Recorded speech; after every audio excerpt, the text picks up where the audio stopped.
Assalamualaikum warahmatullahi wabarakatuh. Nama saya Dwi Agustin, jurusan Ilmu Pendidikan, Program Studi Pendidikan Guru Sekolah Dasar, Universitas PGRI Palembang. Di sini saya akan memaparkan materi perkembangan peserta didik dari pertemuan awal sampai akhir.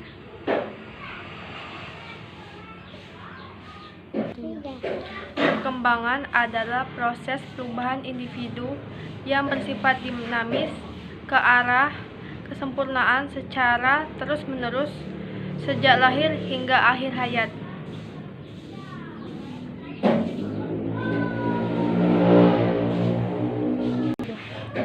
Konsep dasar perkembangan meliputi 1. Pertumbuhan, 2. Belajar, dan 3. Latihan. Pengertian peserta didik. Peserta didik yaitu semua kelompok masyarakat yang belajar dan mengembangkan diri melalui prosedur-prosedur, baik prosedur formal maupun non-formal. Sedangkan tenaga pendidik adalah semua orang yang mengamalkan ilmu dan pengalamannya dengan cara memberikan bekal dan pengajaran sebagai pengabdian terhadap masyarakat.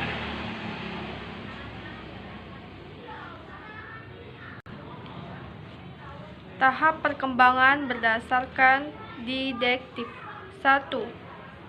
Tahap pertama, dari umur 0 sampai 2 tahun, tahap asuhan. Tahap kedua, dari umur 2 sampai 12 tahun, tahap pendidikan jasmani dan panca indera. Tahap 3, dari umur 12 sampai 15 tahun, tahap pendidikan akal fisika.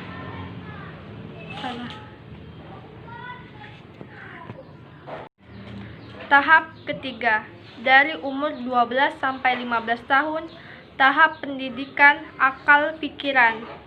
Tahap keempat, dari umur 15 sampai 20 tahun, tahap pembentukan watak dan pendidikan agama. Jika peserta didik tidak berkembang secara normal, baik fisik ataupun mental, 10 hal yang akan terjadi yang dapat berdampak terhadap pendidikan formalnya. 1. Keterlambatan memahami materi. 2. Sulit memahami materi. 3. Menghambat proses belajar. 4. Tidak aktif di dalam kelas. 5. Merasa bosan akan pelajaran tersebut. 6. Menurunnya semangat belajar.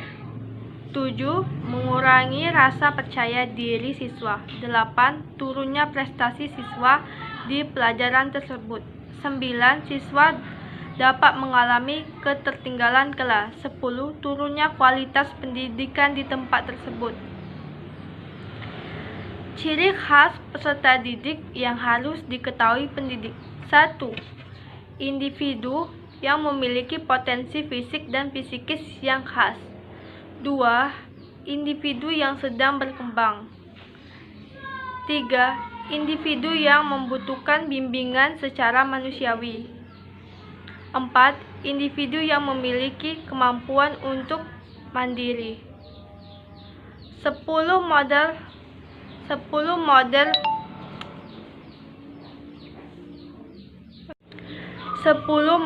pembelajaran untuk anak SD. 1.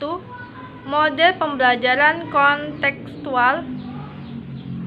2. Model pembelajaran kooperatif. 3. Model pembelajaran berbasis masalah. 4. Model pembelajaran pakem. 5. Model pembelajaran CTL. 6. Model pembelajaran role playing. 7. Model pembelajaran role playing. 8. Model pembelajaran alat peraga. 9. Model pembelajaran tebak kata. 10. Model pembelajaran discourse learning.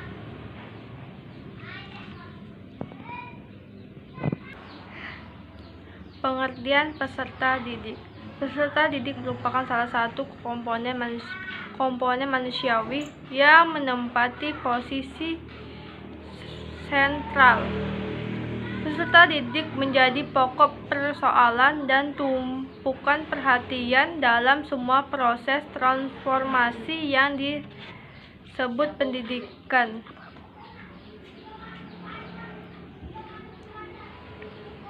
Perbedaan individual peserta didik. 1. Perbedaan fisik motorik.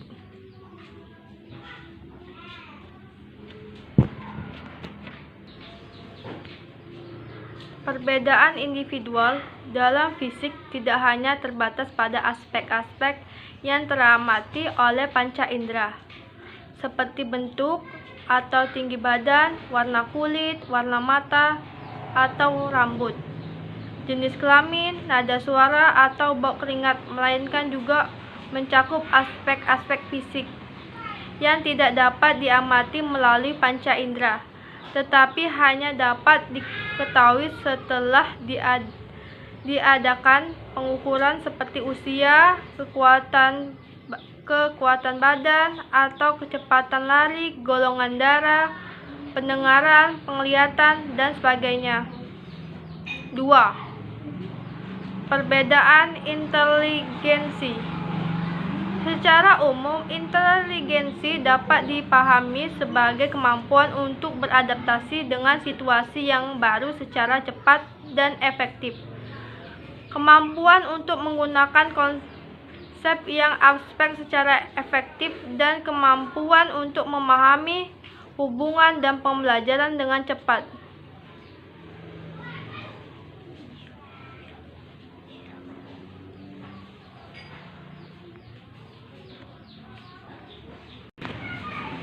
Tiga. Perbedaan kecakapan bahasa. Kemampuan berbahasa adalah kemampuan seseorang untuk menyatakan buah pikirannya dalam bentuk ungkapan, kata, dan kalimat yang bermaksud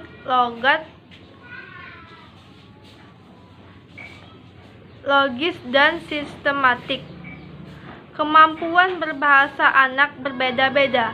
Ada anak yang dapat berbicara dengan lancar, singkat, dan jelas, tetapi ada pula anak yang gagap berbicara berbelit-belit dan tidak jelas.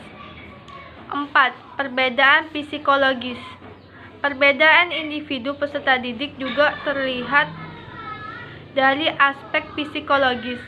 Ada anak yang mudah tersenyum, ada anak yang gampang marah, ada anak yang berjiwa sosial, ada yang sangat egois, ada yang canggung, ada yang malas, ada yang rajin, ada yang pemurung, dan sebagainya.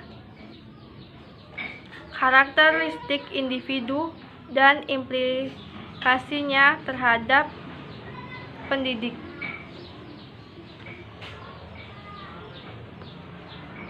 Kebutuhan peserta didik. 1. Kebutuhan jasmani. 2. Kebutuhan akan rasa aman. 3. Kebutuhan akan kasih sayang. 4. Kebutuhan akan penghargaan. 5. Kebutuhan akan rasa bebas. 6. Kebutuhan akan rasa sukses. Psikologi perkembangan peserta didik menunjukkan bahwa rasa sukses merupakan salah satu kebutuhan pokok bagi peserta didik.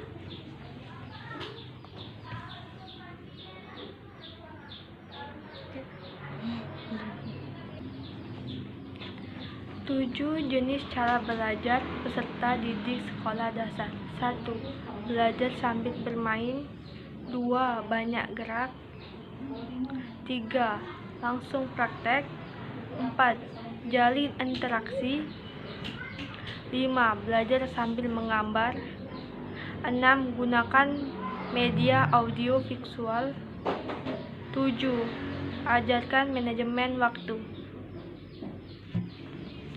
Sekian pemaparan materi dari saya. Saya Jika ada salah kata, saya mohon maaf. Kepada Allah, saya mohon ampun.